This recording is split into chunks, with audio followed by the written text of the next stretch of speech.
Okay, hello everyone.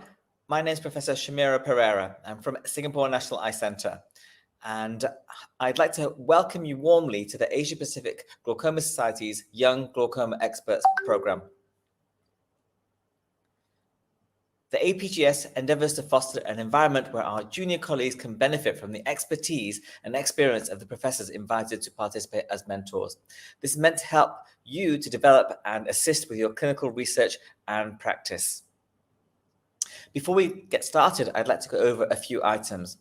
The APGS welcomes everyone to become a member of the society. It's open to glaucoma specialists, ophthalmologists, researchers, trainees, associates, and companies with affiliation in glaucoma. There are several reasons to join the APGS, and on screen are just a few of the items we can share with you. You can register as a member by joining with the QR code. All APGS members gain access to all the recordings of the previous APGS joint symposiums, masterclasses, and webinars. And you can do so by joining through the QR code that will be on the screen shortly. Please log on with this and you can access all those very much beneficial programs. One final disclaimer: presentations are intended for educational purposes only and do not replace independent professional judgment. After the conclusion of the event, you'll be invited to perform a short feedback survey, and we would really appreciate if you could just spend a few minutes to complete it, because that way you can shape the program of future events. Certificate of attendance will be issued after the completion of the survey. Finally, before we begin with the webinar proper, I'd like to take this opportunity to thank Santen for their generosity in supporting today's educational activity. Okay, so let me introduce the first presentation from Associate Professor Megumi Honjo on the impact of PAPS in glaucoma treatment and clinical experience with EP2 agonists. Associate Professor Megumi Honjo practices as a consultant ophthalmologist and glaucoma specialist at the University of Tokyo. She earned her medical degree from Kyoto University in 1995 and obtained her PhD in ophthalmology from the same university in 2001. She worked as an assistant professor of the Department of Ophthalmology in Kyoto University and then as assistant director in Kitano Hospital and Tokyo Metropolitan Geriatric Hospital. After that, she joined the University of Tokyo as a senior lecturer in 2015 and became an associate professor from 2019. Her research lies in glaucoma medical treatment, MIGS, and aqueous outflow. Now, you can offer questions to Professor Honjo immediately after her lecture, so make sure to key in your questions in the comment sections. After Megumi Honjo's lecture, we will proceed immediately to the Q&A, and that will probably take about another 15 minutes. So if I can, I would like to put on screen Professor Megumi Honjo's lecture.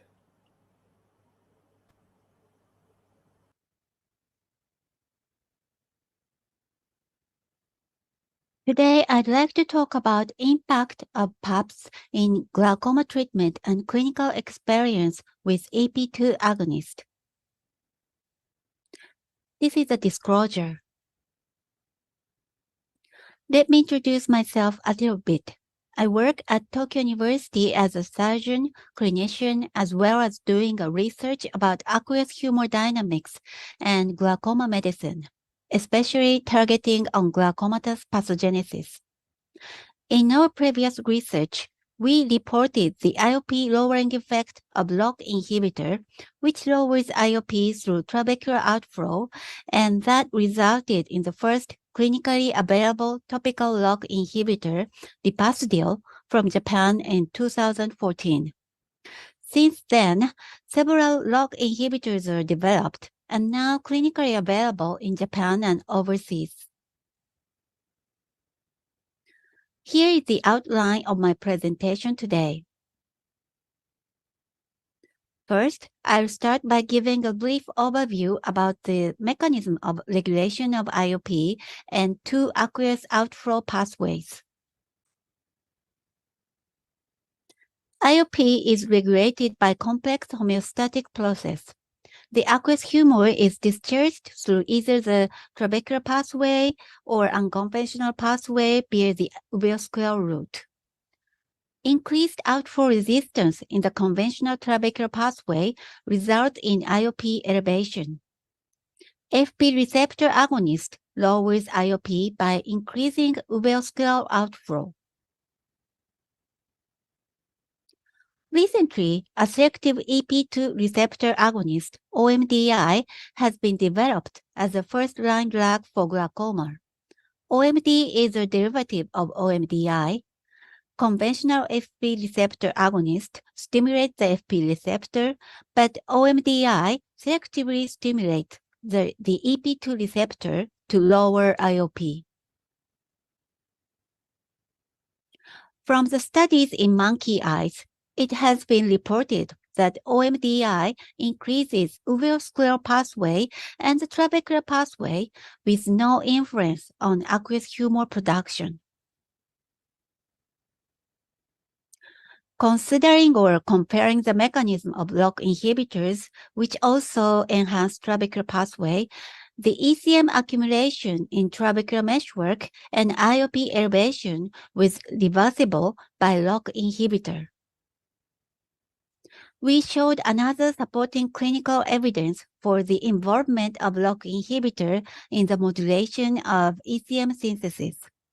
A long-term treatment with ripasidil showed an additional IOP lowering effect, especially in those with higher baseline IOP.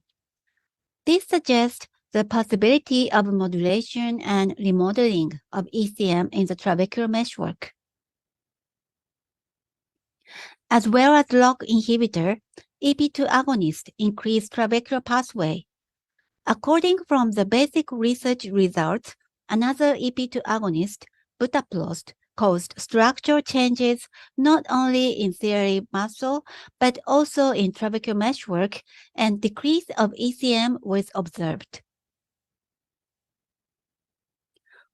We also have shown that OMD significantly suppressed the fibrotic change in cultured human trabecular meshwork cells. OMD also acted on Schirm's canal endothelial cells. So collectively, OMDI may be useful not only for its IOP lowering effect, but also for the amendment of trabecular pathway or glaucoma pathogenesis. Not only for the pathological reason, but also for the clinical reason. Unmet need exists for drugs that are safer with more potent IOP lowering effect. For the first-line drugs to treat glaucoma, usually PGAs are mainly used. PGAs possess the strong IOP lowering effect. In addition, we don't have to worry about the systemic side effect when we prescribe PGAs. However, with PGAs, existence of non or poor responders and occurrence of local ocular adverse effects have been reported.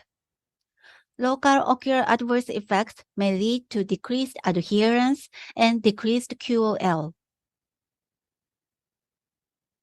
Decreased adherence can lead to disease progression and increased economic burden.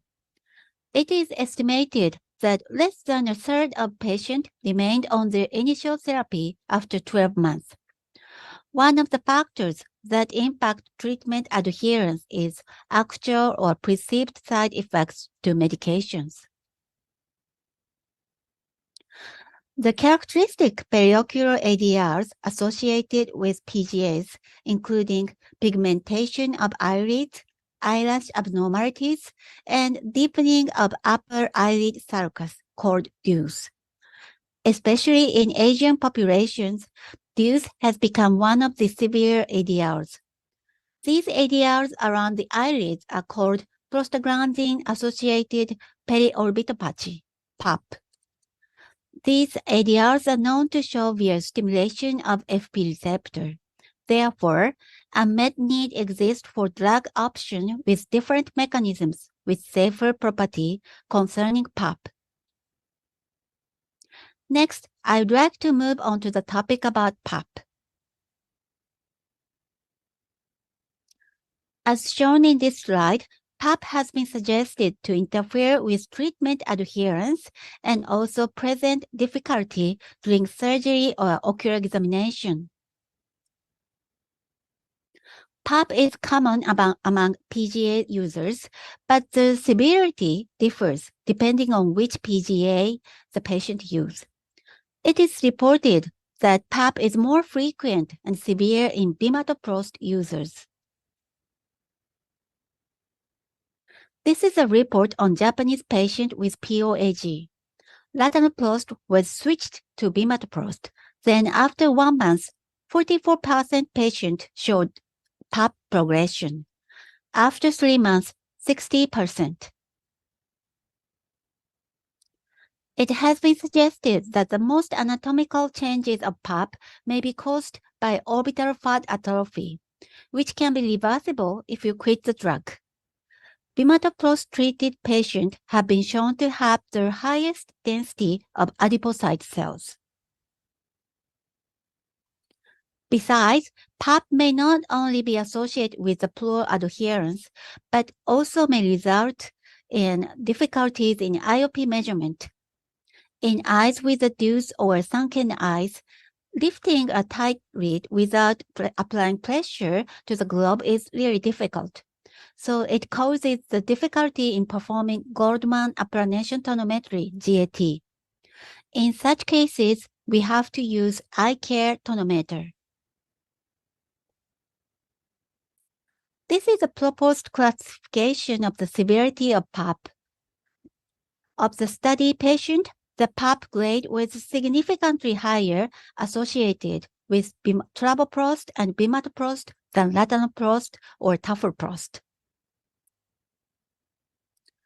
The IOP difference measured by GAT and eye care was significantly higher in grade 3, as much as 5.8 mm mercury in average than the other 3 grades, while the IOP with eye care was equivalent among the 4 grades.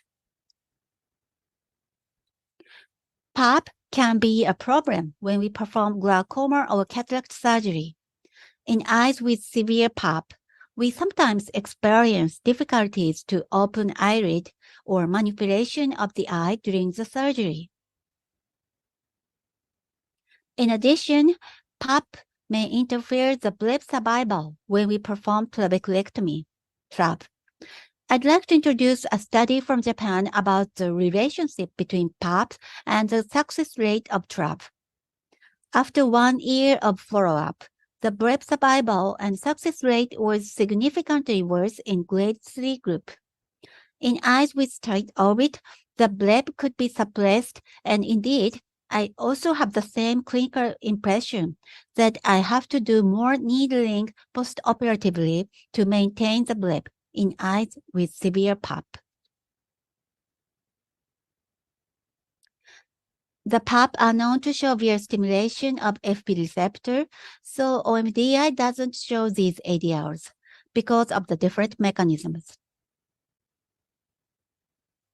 So we performed a prospective study to investigate a cosmetic effect of OMDI on PAP by switching from PGAs. As shown in this slide, 23 patients who were concerned with PAP were recruited, and half of them were NTG. About 3/4 were female.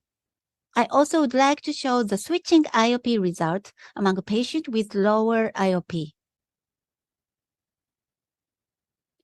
The baseline IOP was around 15, and IOP didn't change significantly by switching, which is reasonable as a clinical cause, I guess.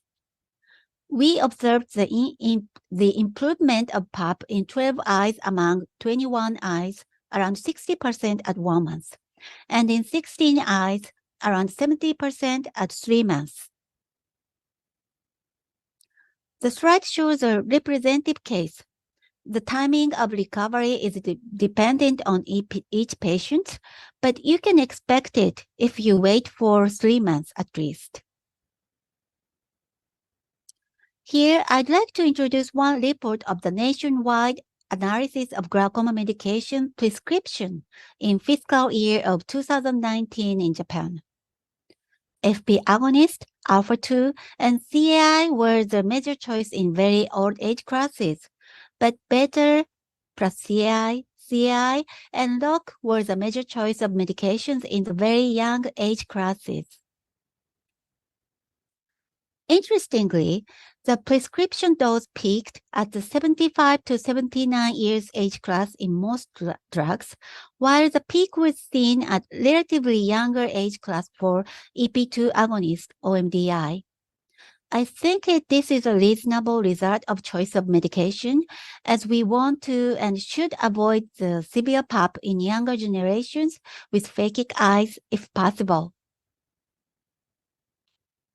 Lastly, I'd like to show you the result of post-marketing observational study in Japan on efficacy and safety of EP2 agonist OMDI.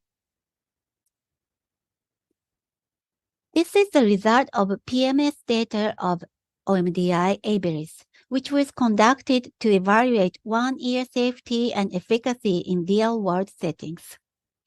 In all patients, IOP was significantly reduced stably in all treatment patterns, naive monotherapy patient, switching monotherapy patient, and concomitant therapy patient, regardless of the diagnosis.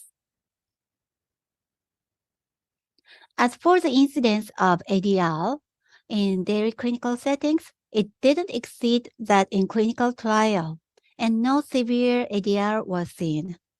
Conjunctival hyperemia was the incidences mostly frequently seen.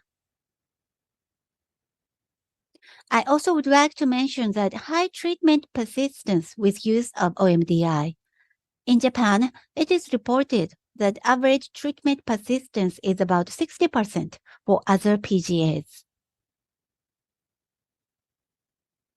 Here, I'd like to show two clinical cases of mine. The first case is male patient with NTG in the left eye, 52 years old. Although he was diagnosed with NTG in the left eye, he was reluctant with the initiation of treatment because of the side effect. However, he agreed to start medication after 2 years of observation because his visual field defect deteriorated gradually. After the initiation of OMDI, IOP was lowered and visual field deterioration was stable in his left eye. These are patient photos. As you can see, his skin color is relatively light, but he doesn't complain any ADLs. Next case is female, 48 years old with NTG. She was diagnosed with NTG in both eyes and had been treated with Duotrop, travoprost, and timolol for 5 years. She is a school teacher and was concerned about DUS, which made her look tired all the time. After switching the drug to OMDI, IOP and visual field was stable over 3 years. This is her photos. She's really happy with the recovery of DUS PAP. This is the last slide and take-home messages. Thank you for your attention. Okay, that's great. Professor Honjo, that's a really good talk. Excellent data there, and I like the way that you gave some examples of actual cases where you were involved in the management of PAPS. Now, I wonder if I can ask you a few questions about specifically how PAPS resolves over time and other cases when it doesn't resolve. Oh, yes. Thank you for asking, Professor Shamira. I think it depends on the case, how the PAPS resolve. But in most cases, we can expect the recovery within 3 months, I think. But in some cases, it will need maybe 6 months. But in my impression, and according to our data, I'm sorry to say that maybe 10 to 20% patient don't recover very well. Right, Yeah. that's very interesting because when we look at the effects of PAPS, right, the only real irreversible effect of a prostaglandin is on the iris. And because Yes. all our patients have got brown or dark irides, we don't notice it so much. Now, in those cases where you have blue irides or green irides turning brown, especially unilaterally, it can be quite debilitating. And these cases have been reported, especially in Caucasian countries. Yes, indeed. So, but not so much for our population. I don't know if anyone has mentioned anything about, light brown irides going darker, but we know that that's the one thing that is irreversible. Have you noticed anything? Have you spoken to any patients who've mentioned anything like that? Well, maybe the same in your as in your country in Singapore. In Japan, not so many patients notice about the color of the iris, so we don't have that kind of problems and not reversible. I think, yeah. Now, one thing I'm really interested in is we know that the effects of these prostaglandin analogs is by fat atrophy in the lids. That's where you get the sunken eyelid appearance. But there's also an effect on the smooth muscle of the lid, and that's why you get the tight eyelid syndrome. Now, what I'd like to know from you is how quickly does that resolve, if at all?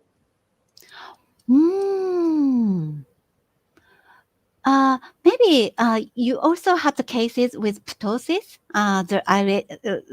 So but I'm not talking about the tight eyelid specifically, because that affects our clinical results, with IOP measurement and also with surgical success, as you've shown.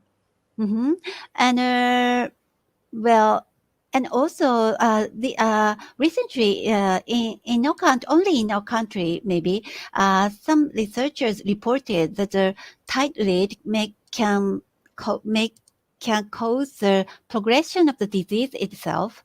And yes, and the tight lid, yeah, it's quite interesting. And maybe he will write a paper and inform to the world. I hope, but it is really interesting data, and the tight lid don't easily recover in some patients, and sometimes it may be suppressing the eyeball itself, and maybe it causes some progression of glaucoma itself. It can happen.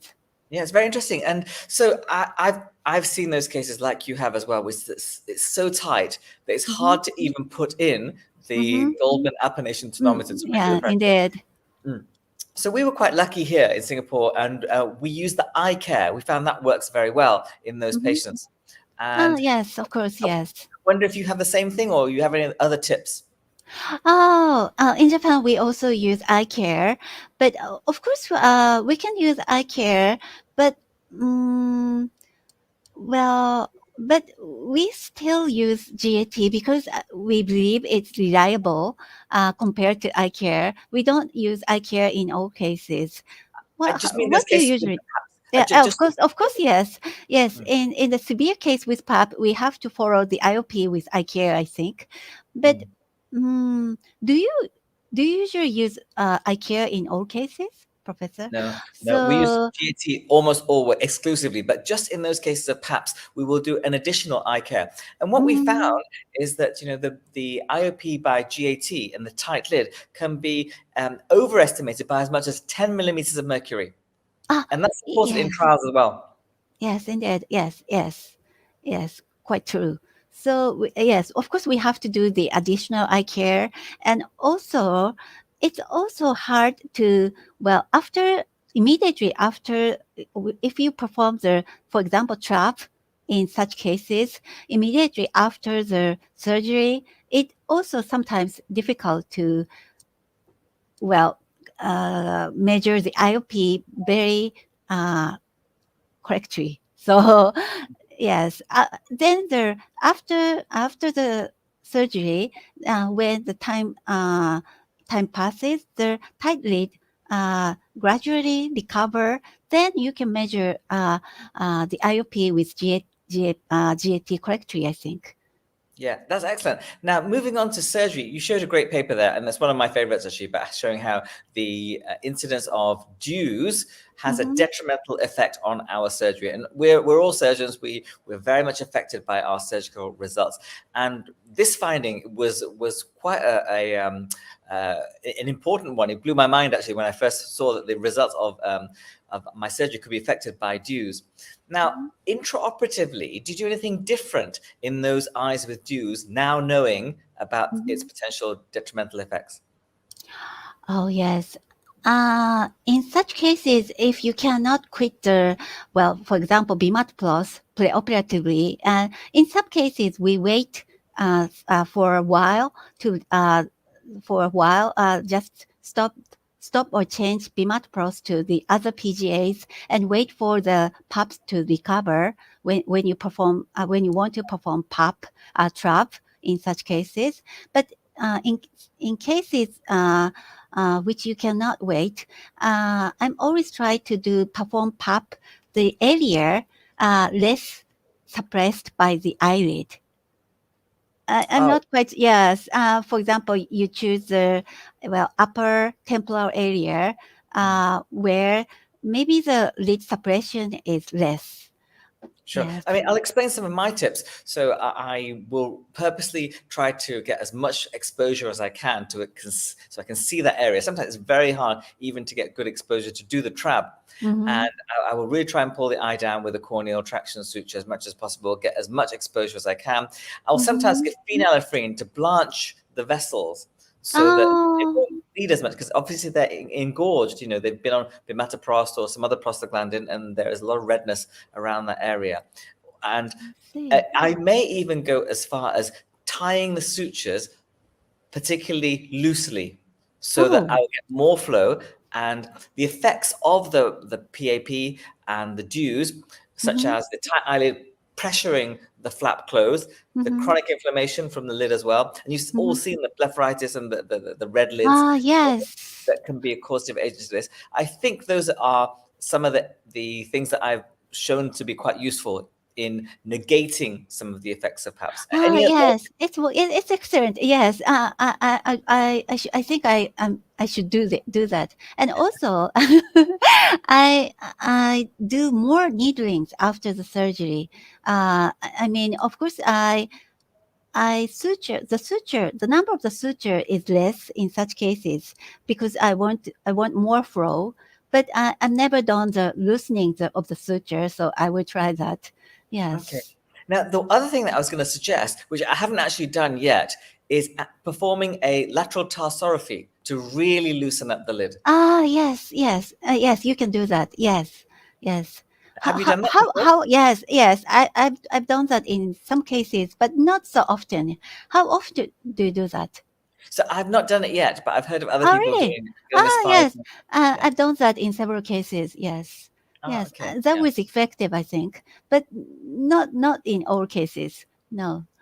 Yeah. Okay. I mean, that's fantastic. Great advice that people can practically take home with them and use on their next case. And I think that, anything that can improve our surgical success will be a huge benefit to the surgeons that have joined this webinar. So thank you very much for that excellent talk. I think it was really useful. And I certainly learned a lot about the usage of these drugs in Japan and Tokyo. I was particularly interested by the fact that it's being used exactly where it should be used, in that younger population who is phakic, because we know that that's a contraindication.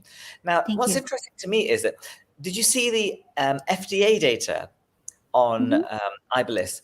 It didn't show so much CMO, and they've not used being pseudophakic as a contraindication.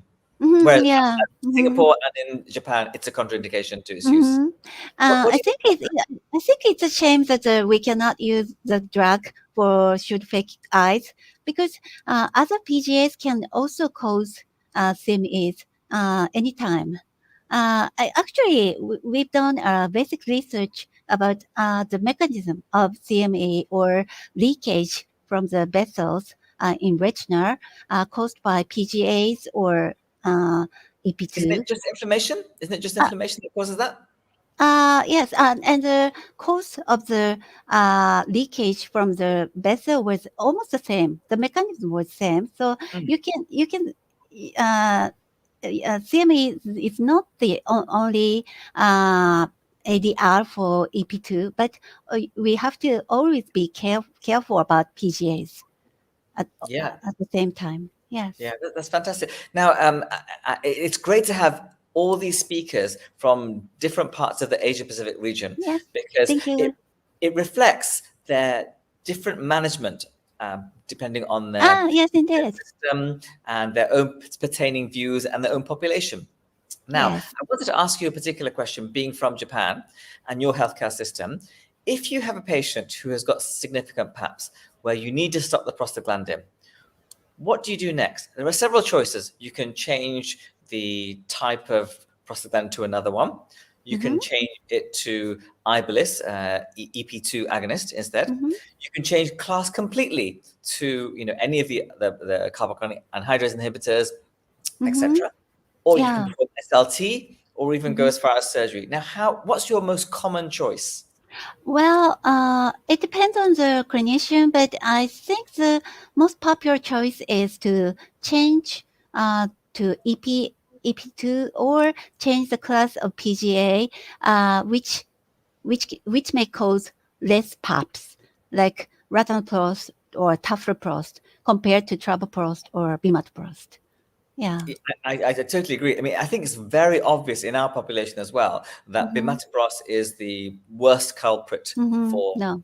PAPS. Yeah, yeah. Yeah, but possess really high IOP lowering effect. It does. It is a balance. Yeah. Yes.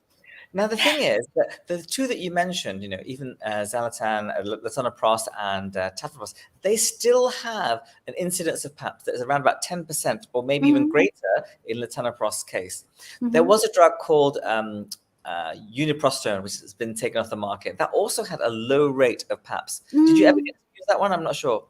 Uniprostrone. Not available in Japan, so Same here, same here. But it's still 10%, whereas it's going to be almost zero if you change to Ibelis or a carbonic anhydrase inhibitor. if you really don't want to PAP to occur, you have to change to the another class, I think. Yes. Yeah, I think so. How about SLT? That's the other alternative. Well, these days SLT is becoming popular in Japan also, but the persistency of IOP lowering effect, it's sometimes in some cases it doesn't not enough, I think. So it depends on the case. You can try it. Yes. Thank you very much. I mean, it's a great insights, and it's very interesting to hear the view from a Japanese glaucoma specialist Thank you. about how this occurs and how it affects your life as a glaucoma surgeon as well. Thank you very much for that. Thank you so much. Now, moving on, I'll come back to you later because I need your comments and analysis. Thank you so much. I'll be back. Thank you. Excellent. Okay, now let's go on to the second part of our Young Glaucoma Experts Program, and I'd like to introduce one of our junior colleagues. So she's going to be talking about an interesting case.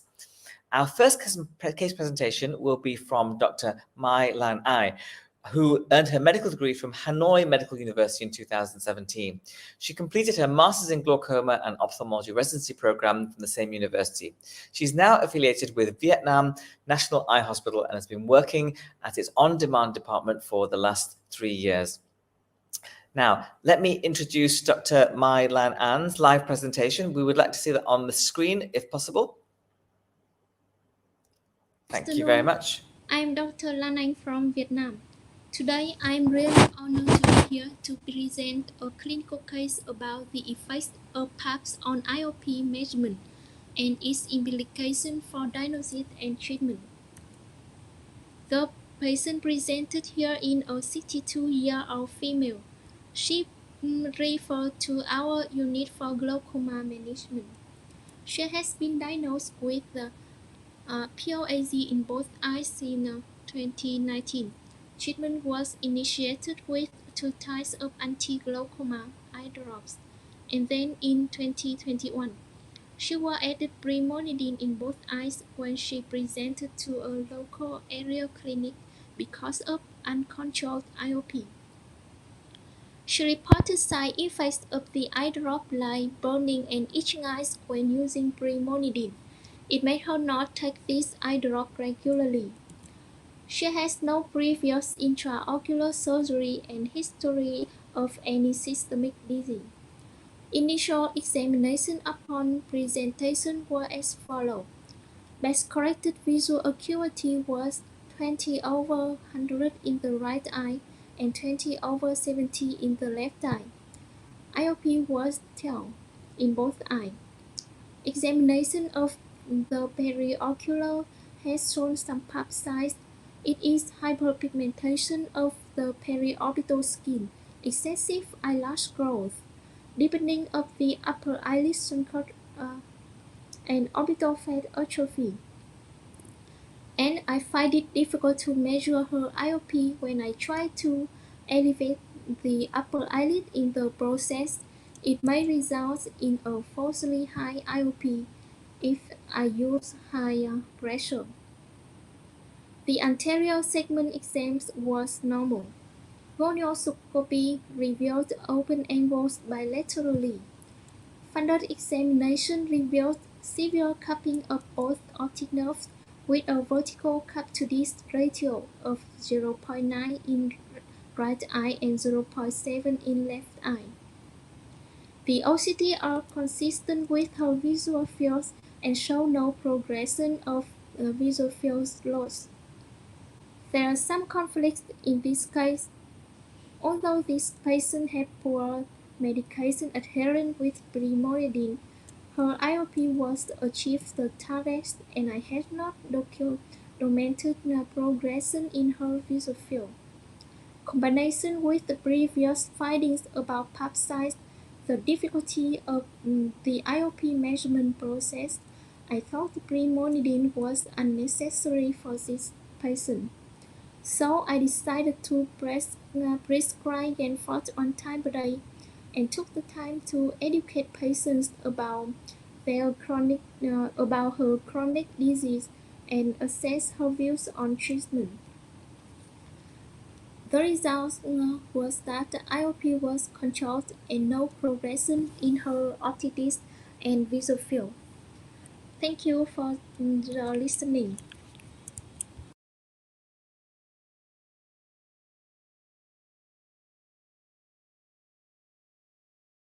Hi, Lan Anh. That was a very informative presentation. And I suppose that's maybe quite reflective of some of the cases that you see with the very end-stage glaucoma. Okay. Now, I'd like to introduce Dr. Honjo back to the screen, and maybe you can give us some comments, Dr. Honjo, Professor Honjo, on the case presentation we just saw. Oh, yes. In your case, Dr. Lan, thank you for the presentation. And in your case, how did you try the eye care and compare the intraocular pressure difference between the eye care and GAT? Because it was difficult to measure with the GAT because of the severe PAP. Yes, unfortunately, eye care tonometer is not. I don't have the eye care tonometer, so I don't check the IOP. Yes. How about the non-contact tonometer, the air? Did you do that? Yes, we use the non-contact air. Non-contact air pump to screening the IOP. Was it different? And in this patient, the non-contact air pump is have the result the same result with the Coleman. Oh, so you didn't find the difference between the Yes. IOP concern. I see. Then you use the non-contact tonometer for the screening, and you don't use I'm sorry to say that you don't have eye care. So in such cases with the severe PAP, you can compare the non-contact and GAT. Is that what you do usually? Yes, we use usually to tonometer with Goldman or Malakoff, and the APAP non-contact to measure the IOP this patient. I see. Thank you. Now, Professor Honjo, the eye care is $2,000. Oh, I see. And Yes. that is a significant barrier to its use. Yes, And indeed.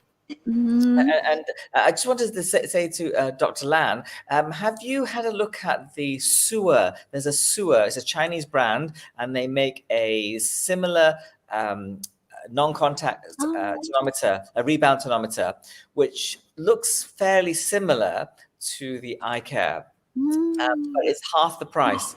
And it is actually quite good because it has a strong electromagnet for the darts. So you can actually even use it horizontally, so that when the that's patient's nice. lying down, and it's only $1,000. We got it as a trial, and we got some data on it, which shows that it was very much equivalent to the GAT, especially during to the pressures when the pressures were less than 21. Above 21, the readings diverged a little, but I think that is also seen with the eye care. Personally, I think that the eye care underestimates pressure. So that's another factor. It's just something that you might consider. Now, Dr. Lan, can I ask you a question? When someone has significant PAPS due to a prostaglandin, what's your next step? What do you swap them to? What medication do you swap, or do you use laser? I think a patient with a severe stage glaucoma, then I think the laser is I think the laser is not enough to reduce IOP. So when I talk with patient in this side effects, the patient is not complain this, and they don't want to surgery or change other drugs to treatment. And what's your first choice when someone's got a prostaglandin-associated perioperativity? What do you change to? Yes. What Sorry. drug do you change to? What drug do you change to? So I think I should change to combine dual chat is change to bimatomos to tafroptal or latanoprost. Do you notice a difference between travoprost and latanoprost? I mean, personally, I think latanoprost is probably a bit kinder and produces less side effects. Yes. Do you have tafloprost there? Yes. Tafloprost. Tafloprost. Yes. Yeah. So, I mean, I think the studies show that has the lowest rate of PAPS in class. Yes. So that might be useful. But of course, and it's preservative-free as well, which is another thing that's useful. Thank you. Can I ask you a question about the use of laser? So you're saying that in that particular age group, when the glaucoma is quite advanced, you're not keen on using laser. You probably go to surgery earlier. Do you have a case for using first-line SLT? Yes, I have. Yes, in my experiment, sometimes the first-line treatment with the SLT is the good treatment. But because it patient is the severe stage, so I scared to the result is not achieve the target IOP. Okay. And just as a guide, if someone was to use laser and it was working for 1 year, let's just say, how much more expensive is that than, let's say, a prostaglandin for a year? A year's worth. I think the use of prostaglandin for a year is more expensive with laser. Sorry, which one was more expensive, and by how much? Maybe about three times. 3 times. More expensive with the laser? Yes. Okay, With the laser. sure. So in Singapore, it's not such a big differential. Oh. In Tokyo? Oh, in Japan, I think it's for 1 year expenses, 2 or 3 times, I think. Okay. Yes. Okay, that's very interesting to know because these factors do come into play for our patients. When things Yes, are indeed. Yes, it's very important. Yes. excellent. Okay, now I would like to introduce the second case presenter for the webinar, and this is Dr. Pukkapol Suvannachart. He is currently an assistant professor in ophthalmology at Sudavaj Hospital, Makassar University in Thailand. He completed his medical degree and ophthalmology residency at Khon Kaen University and subsequently obtained a clinical glaucoma fellowship as well as a master's degree in clinical epidemiology from Chulalongkorn University. He was a selected participant in the American Academy of Ophthalmology's Host and Ophthalmologist program in 2018. His present research interests include childhood glaucoma, micropulse laser treatment, and the use of AI for glaucoma diagnosis. So, if it's possible, we'd like to see Dr. I'm Pukkapol Pukkapol from Suvannachart's Thailand. presentation. First of all, I would like to thank APGS for this opportunity to share my case in this webinar. I have no financial disclosure. A 32-year-old female was diagnosed with juvenile open-angle glaucoma as her vision got worse 2 years ago. She had a strong family history of glaucoma. Her glaucoma had been controlled with 4 medications, including dorzolamide, timolol, bromidine, and travoprost. However, the pressure increased to 20s during her pregnancy, and SLT was done on both eyes. After delivery, she decided not to breastfeed and continue the same medications. Everything kind of returned to normal for her, and then she was lost to follow-up from the clinic. 3 months later, she returned to the clinic with worsening vision on both eyes, despite using the same drops. On examination, she clearly had PAPS with deep upper eyelid cell cuts, periocular pigmentation. She also noted that her eyelashes were longer, but in this photo, she had eyelash extensions. Her visual acuity dropped to 20/50 on the right and 5/200 on the left. Her IOP were 14 on the right and 32 on the left. The anterior segment exam was unremarkable, and the angles were open for both eyes. The posterior segment exam showed bilateral advanced cupping with diffuse nerve fiber loss. These findings were consistent with her OCT scan, which confirmed bilateral diffuse loss of the RNFL and TCIPL. As expected, her visual fields were also severe. She had bilateral constricted fields in the 24-2C test, and the defects in both fixation in the 10-2. So, this patient had uncontrolled progressing glaucoma, both eyes, more on the left. After discussing about her prognosis, treatment options, and the need for low target pressure, she decided to go for a trabeculectomy with mitomycin C on both eyes on separate occasions. First on the left eye in February, and then the right eye in March. The operations went well without complications. After the surgery, for the left eye, the pressure went down to 16 and then gradually decreased to 8 with a laser visualizers and 2 5U injections. The bleb was formed to posterior space with an anterior avascular area. For the right eye, the pressure decreased from 21 to 10 and then 4 after a single injection. The bleb was more anterior with a vascular area as well. The visual acuity remained stable for both eyes. After 6 weeks, she was lost to follow-up for another 3 months without steroids. We know that early post-op period is critical for long-term surgical success, especially for patients with PAPS who are at higher risk of surgical failure. And if her blebs fail, she could potentially lose her vision. Fortunately, her vision was still fine when she returned to the clinic.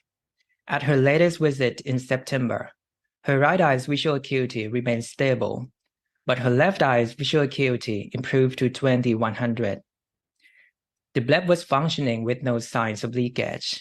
The IOP was 4 and 3, which was numerical hypotony, but without shallow antechamber, choroidal detachment, or macular folds. Her visual field can also be preserved according to the follow-up 10-2. So in this patient, my plan is to observe and monitor for the clinical hypotony. Furthermore, after discontinuing glaucoma drops for around 6 months, her PAPS are reversing, as you can see the improvement of upper eyelid sulcus and periocular area. Her eyelashes also became shorter, especially for the left eye, which was operated first. And she's very happy with these changes, and people around her also notice improvement. In summary, this case had uncontrolled progressing glaucoma affecting her visual acuity and visual field, and PAPS causing cosmetic concerns. With adequate IOP control by surgeries, we can preserve her quality of vision, and together with the PAPS reversal, we can improve her quality of life. Thank you very much for your attention.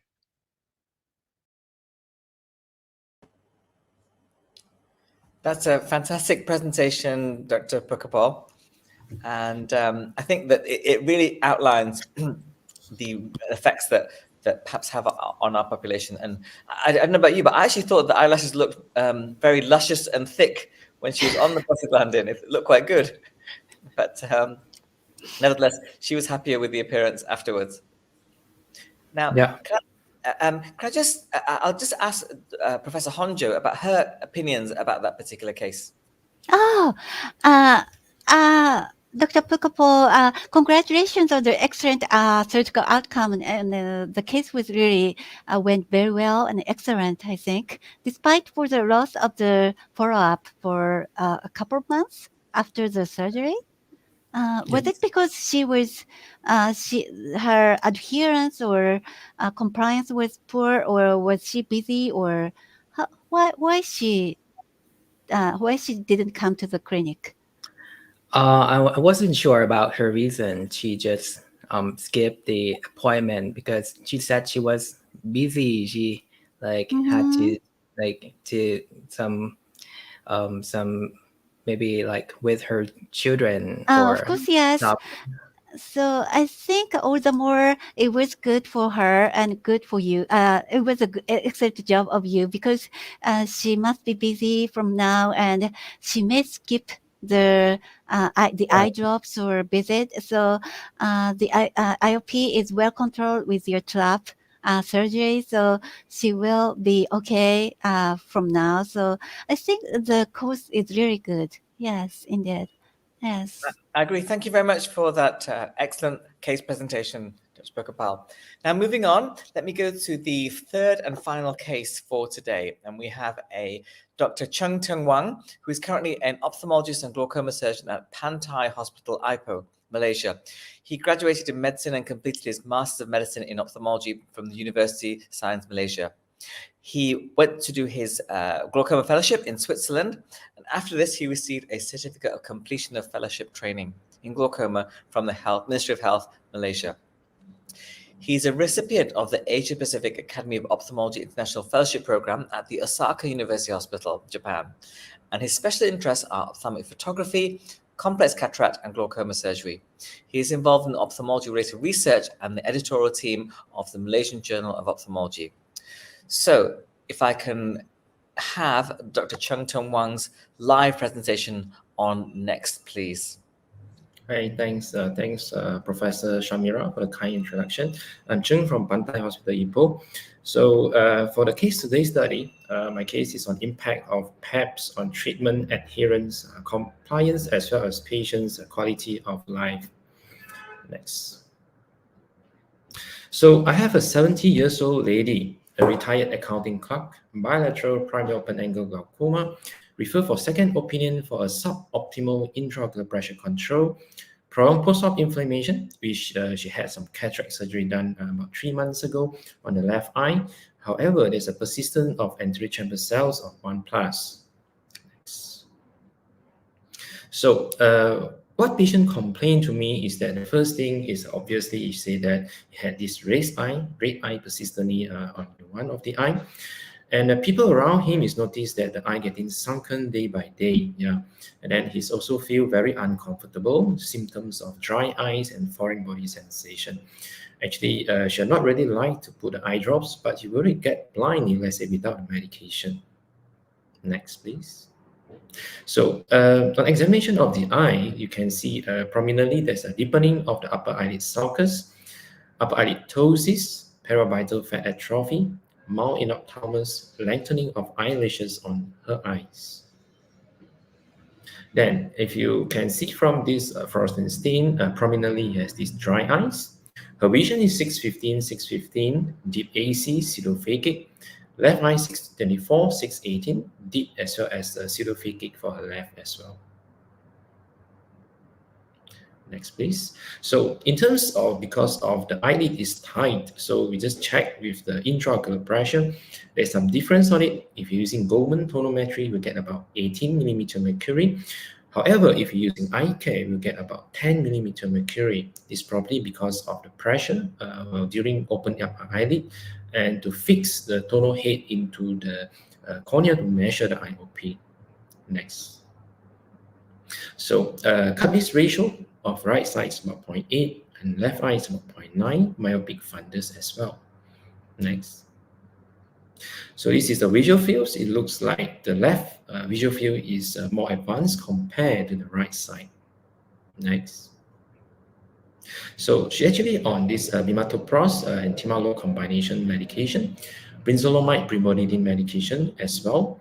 But because of we worried that in prolonged steroid usage might induce this increase in IOP. So patients on neparfanet 3 times per day on the left side. And for the dry eyes, it's actually on artificial tears about 3 hourly both sides. Next, please. So the issue now is that there's a suboptimal IOP control, problem post-op inflammation, and prominently we have this adverse effect of topical glaucoma medication, which is PAPS.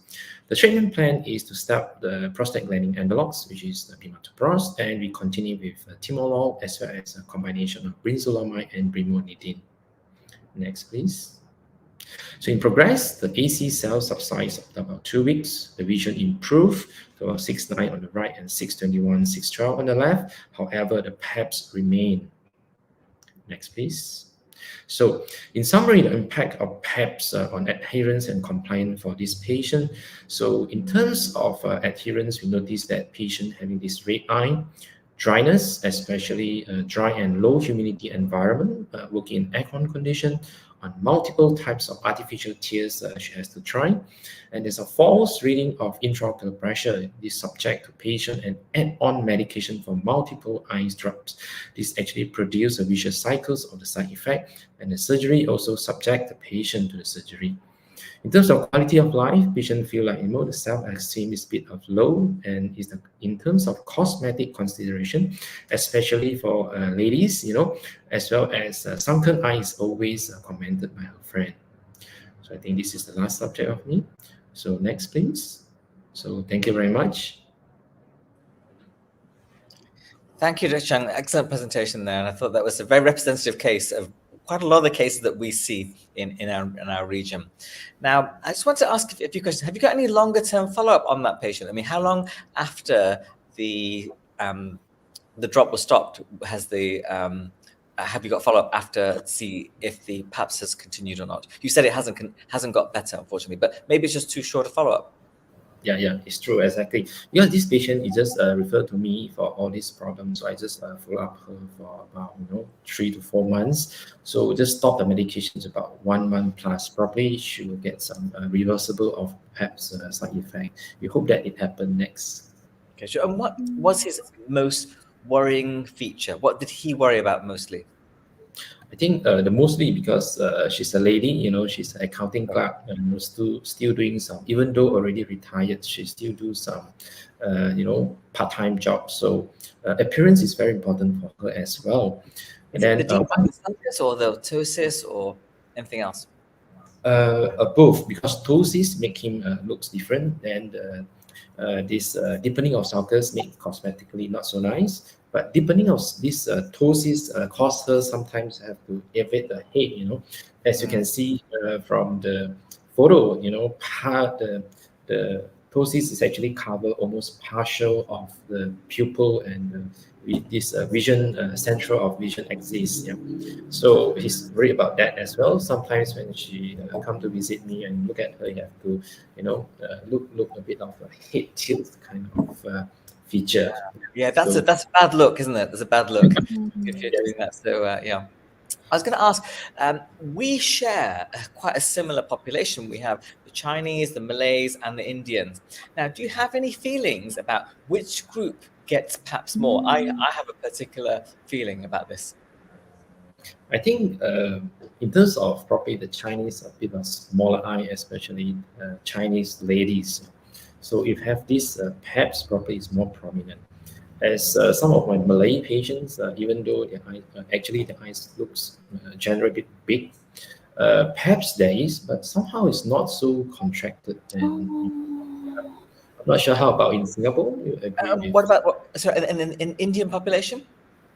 I have not much of Indian population, but Indians looks a bit big. We're not much of seeing them. At the same time, also sometimes it looks like the eyes a bit of pseudoprotose, probably. Some of them, yeah, it's not so prominent, I think. Interesting, because I was going to say the opposite. So I was going to say, like in my case, I've got a deep set, orbit, prominent, supraorbital ridges here, and probably not much fat on the eyelids. And I was going to say that the Indians will probably feel it the earliest. I'll just tell you one anecdotal story. I have a presentation on PAPS, and I have pictures of several famous Hollywood actresses, okay, and as they age through like 20, 30 years later.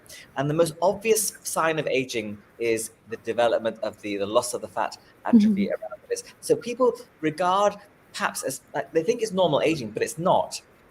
I think that's one of the key things that we need to go and put across, that actually it can be reversed. You can look like you used to look, and that haggard and like worn out and tired look, can be alleviated with the right choice of next step, basically.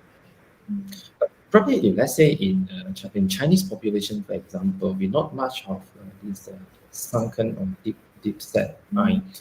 So you had some PAPS that is very prominent. Everybody would know. Probably in Indian population, then maybe a lot of Indian population have all these feature. You see that almost a majority having this is not so obvious normally. Okay, so the other thing I was going to ask you was about one of the positive findings associated with PAPS was some people use it to create a cosmetic, double eyelid. Yeah, have you heard of that before? Yeah, I don't have that. Yeah, I'm not sure about that actually. So there's a drop effect on that, where people with a single eyelid can be converted to a double eyelid situation just by the use of the PAPS. And also one more thing, do you see a lot of patients with the what we call the flattening of the lower eyelid bags? That's a well-known feature of PAPS. Have you seen that? Yes. In fact, this is actually a problem of one of my patients, which he's actually having this ptosis. And then because of the ptosis is covering the visual axis, then you refer for this ptosis correction to make the eyelid bit up. But after that, you had this exposure keratopathy, and then we found out that it's actually the lower lid contraction, actually causing it to go down, and the lid couldn't be covered. I think that's excellent case example of that. Yeah, I would love to hear from your oculoplastics colleagues who did the ptosis surgery. Did they find anything different? Was there any obvious like scarring there or shortening of the muscle? If you can ask them for next time, that would be great. Sure. Yeah, it's very good input. Thanks for that. So that was an archetypal case that encompasses a lot of the features of PAPS. And the reason why I bring up this flattening of the lower eyelid bags is because, in some populations, maybe Caucasian populations, have you seen this place which has got a lot of fluid filled in these areas here? It's very baggy. It really doesn't look nice. Well, one of the positive effects of PAPS is that it flattens it. In your case, Dr. Ch'ng, you said that, it was detrimental because it was actually pulling and causing exposure, of course. But there can be some upsides to this as well. Have you come across this at all, Professor Honjo? Oh, we Japanese people don't have such things, so I don't think so. Okay. Any comments from you about Dr. Cheng's presentation? Oh, yes. In your patient, Dr. Tam, thank you for the great presentation. And especially in your cases, what was the most problem? PAPS IOP measurement or the cosmetic problem? What was the most problematic thing? Yeah, I think in my case, initially referred is because of prolonged AC inflammation post-op, which I think is contributed by the prostaglandin analog. I see. The first thing for me to do, I just stop that. At the same time, also found out that this patient had this PAPS effect as well as dry eyes. So once I stop the medication, now the burden's already reduced. Probably because from the referral center, they are using this Goldman tonometer, so the IOP a bit high. I recheck the patient in both using this eye care. I noticed that probably because of the eyelid effect, as well as when examination, we actually are pressing on the upper eyelid in order to make it, our tonal head can go inside. That is one of the cause of misreading or misinterpretation of IOP. I see. Thank you. Okay, I mean, I think that's a really good point there about what's important to the patient and the effects of the prostaglandin, and put those in order, prioritize those. Now, we've got some questions from the audience here, and I'd like to put the first one to Dr. Ch'ng. Yeah, so the question is, once prostaglandins are started, how long, in average, does it take before you get PAPS? The question for me just now. Yes, please. Prostaglandin started, how much average time to take PAPS? Actually, I don't have exactly the timing, but when we look at this glaucoma patient, from far we actually, even though we can recognize this patient is actually on PGs, So how long, I don't have data exactly with me. I'm not sure how about Professor Honjo as well as Prof. Shamira. Do you have the data? How long will cause these PAPS? But for me, as eyeballing, whenever you walk in the street or, when you look at patients, roughly we know this patient have glaucoma and likely on PG's medication. Yeah, I'm not sure whether do we have any data? So I think one of the most important things about running webinars like this is about awareness. Once you know about it, you're going to start looking for it a lot more than before. And I think that certainly from my angle, it was hard to tell when PAPS was there bilaterally. Unilaterally is very obvious to tell, but when it was there bilaterally and the patient just looked like they were getting older, we wouldn't put too much of an emphasis on it. Now that we know what the obvious signs are, we can address them. In the study, they looked and showed that the incidence is as early as 1 month, which is quite interesting because I don't even bring my patients back after 1 month. It's usually a bit longer after starting them on new medication. But nevertheless, I think this feeds into another question that's been put up from the audience as well, about the ptosis and the sunken eye. Do they recover totally after long-term use? So let me give that question to some of our younger members of the audience. So the question is, does the ptosis and sunken eye recover totally after long-term use? And if I can put that to Dr. Mai, please. Yes, with the sunken eye, it can recover total after the long time when you disconnect use the prostaglandin analog. And the ptosis, I think it's don't not recover. Okay, thank you. How about you, Dr. Pukkapol? I think it depends on the severity of the PAPS as well. That in my experience, I haven't had maybe long enough follow-up to see whether it's fully recovered or the clinic maybe too busy to ask every patient whether it's going back to normal. So I think it's getting better, but to the whether or not it's going to normal, it depends on maybe several factors. Sure. Do you know Professor Kasara from Chiang Mai? Yes. Yeah. So she has a famous case of probably one of the worst, the most advanced ever PAPS. I mean, the patient looks unrecognizable from what they used to do. And she says, in this case, where she shows the picture, at its worst, and 1 year later, this chap is completely different. And she does say it took a year to get him better, but it does work. Can I ask you a quick question, Dr. Pukkapol? Right? We talk about when patients have these side effects. One of the things that we think about is, well, at least they're using the drops. How do you feel about that?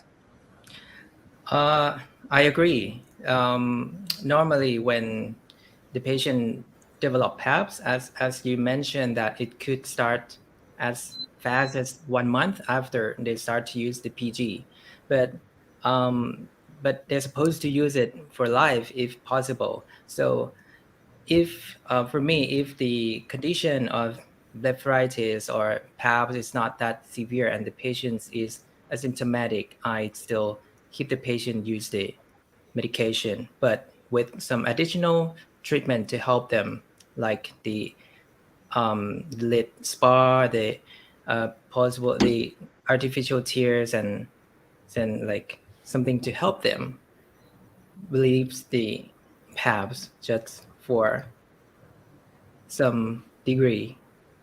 And if the patient develop the symptoms, I then start to discuss about the switch of the drugs or further management. Okay, now just a quick question for the whole group. Please put your hands up if you are now talking about PAPS preemptively before you start the patient on prostaglandin drops. Yep. Can I have the question again, please? So do you preemptively talk about PAPS with patients before you start them on drops? Yes. Yep. Yeah. And Dr. Lan, yep. Also, you say the same thing? Yeah. I think it's really good. What do you mention in your counseling, Dr. Mai? I usually mention about PAPS before I prescribe for patient, especially the young patient who have care about the cosmetic. Yeah, I think that's very, very smart, actually. Yeah. We have some other questions from the audience now. I think we've got a little bit of time. So if you don't mind, we'll move on to one of the next questions. And the question is from Dr. Bung CSC. So I have a patient starting with taflatan, and about 6 months, she has eyelid pigmentation. What do you think it would be good to switch to another prostaglandin or switch to a different class? So let's put this down to a vote. I think it depends on a whole series of things here, really. We haven't got enough information, really, to make a concerted argument about this. But let me just have your thinking about this,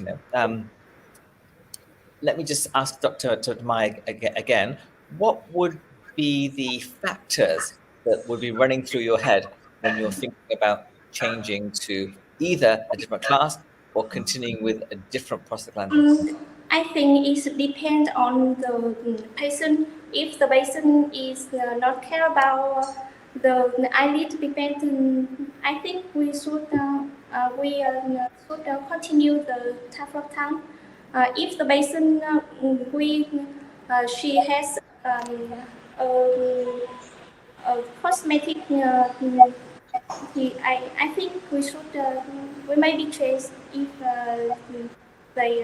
if she has the problem with. Yeah, that's good. That's sensible, very sensible.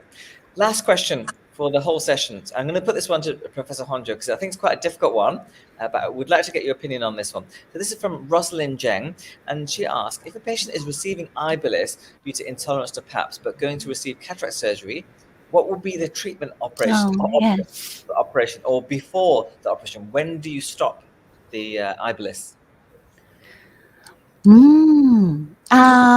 Actually, I don't stop Ibelis before the surgery until